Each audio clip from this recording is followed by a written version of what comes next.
आज हमने बनाई है कोकोनट करी। ये वीगन करी है और हेल्दी करी है और फटाफट बन जाती है। तो चलिए देखते हैं हमने इसे कैसे बनाया है। हमने एक पैन लिया है, पैन को लो मीडियम गैस पे रखा है। इसमें 3 टेबलस्पून कोकोनट ऑयल डालेंगे। ऑयल को थोड़ा गर्म होने देंगे। ऑयल गर्म हो चुका है, अब गैस को सिम पे कर देंगे।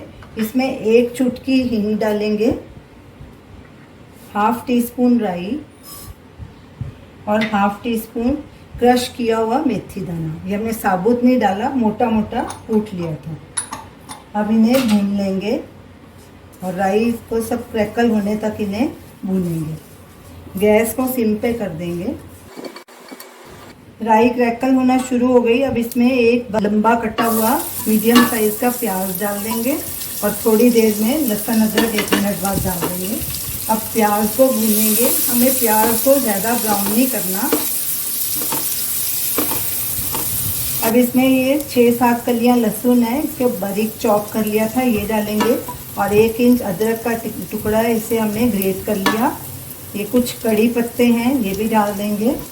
और 2 हरी मिर्च। हरी मिर्च आप अपने हिसाब से डालिए, कम या ज़्यादा। अब इन सबको अच्छे से भून लेंगे। गैस को हमने लो मीडियम पे रखा है। कड़छी हम लगातार चलाएंगे, नहीं तो अदरक नीचे चिपक जाएगा। सब चीज़ें अच्छे से भुनी जा चुकी हैं, खुशबू आनी शुरू हो गई लहसुन अदरक की। और अब इसमें ये एक मीडियम साइज़ का बारीक कटा हुआ टमाटर है, इसके हमने छिलके निकाल लिए थे और बारीक बारीक इसको काट लिया था।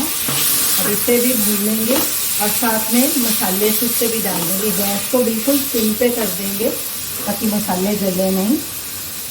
नमक स्वाद अनुसार या 3/4 टीस्पून अभी हम डालेंगे, अगर और ज़रूरत होगी तो और डाल देंगे। हल्दी पाउडर 1/4 टीस्पून, देगी मिर्च हाफ टी स्पून, ये भी आप अपने हिसाब से डालिए क्योंकि हरी मिर्च हम डाल चुके हैं। धनिया पाउडर 1 टीस्पून, थोड़ा सा गरम मसाला 1/4 टीस्पून।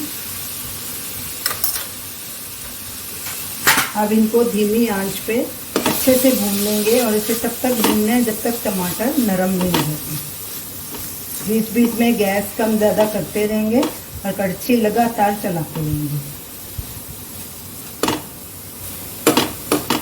सब चीज़ें अच्छे से भुनी जा चुकी हैं, टमाटर भी हमारे सॉफ्ट हो गए।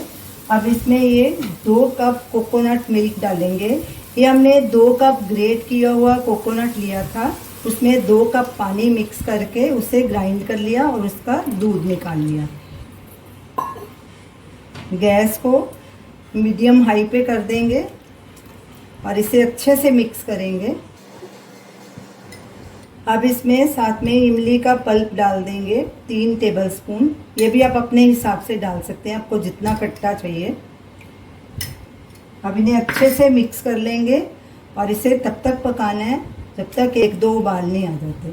कोकोनट मिल्क डालने के बाद इसे ज़्यादा नहीं पकाना, अच्छे से मिक्स कर देंगे। थोड़ा सा हरा धनिया भी डाल देंगे।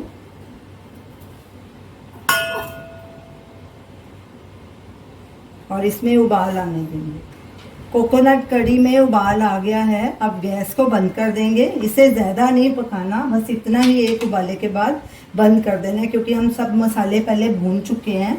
तो आप इस कड़ी को ज़रूर ट्राई कीजिए, ये बहुत ही टेस्टी कड़ी है। इसे आप चावल के साथ भी खा सकते हैं, रोटी के साथ भी खा सकते हैं। तो हमें अपना फीडबैक दीजिए। Thanks for watching.